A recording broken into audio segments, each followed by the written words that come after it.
Hi friends, here's a quick video to show you how to make a slip knot. There are a lot of ways to do this. This is the way I do it, and this is the way that I teach people to do it. So if you find another method that works, totally fine. Grab the end of your yarn and drape the end of your yarn over your helper hand. So just a reminder, your helper hand is your non-dominant hand.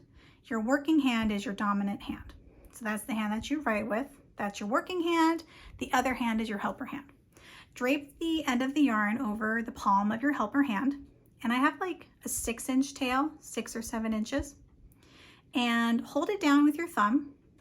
And then bend your pinky and your ring finger. So just your pointer and middle finger are sticking out. You might meet my cat in this video. Grab the working yarn. That's the yarn coming from your skein. Grab it with your working hand and turn your helper hand over. So now the palm is down.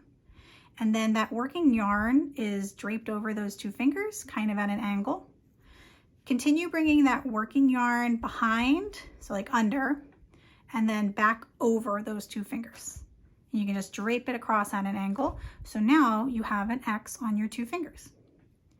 Grab your hook and you're going to go under this first bar. So under the first bar and then over that second bar. Under, over, and I'm kind of working over my middle finger right now. Turn your hook down and start pulling back through, but catch that second bar.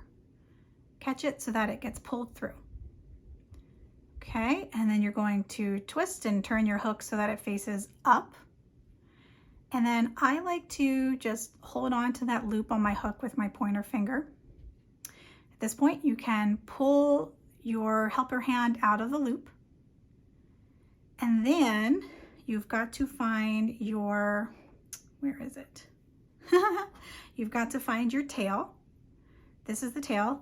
Pull the tail to tighten the knot. So there's my little knot down there. But I need that knot to be right under my hook.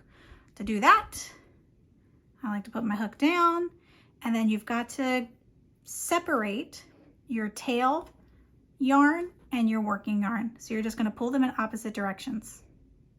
And if it got a little loose, just pull that tail again, pull them in opposite directions so that it is tight and, you know, snug-ish underneath that hook. It's not too tight. Okay, and in the next video, I'll show you how to hold the working yarn while you work, and then also how to do a chain stitch.